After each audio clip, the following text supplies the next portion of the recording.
بسم الله الرحمن الرحيم. قل يا أيها الكافرون لا أعبد ما تعبدون ولا أنتم عابدون ما أعبد ولا أنا عابد ما عبدتم ولا أنتم عابدون ما أعبد لكم دينكم ولي دين. بسم الله الرحمن الرحيم.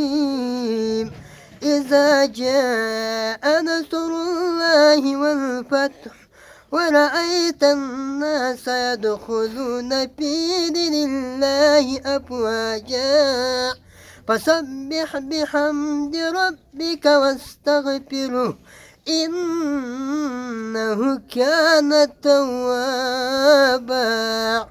صدق الله العلي العظيم.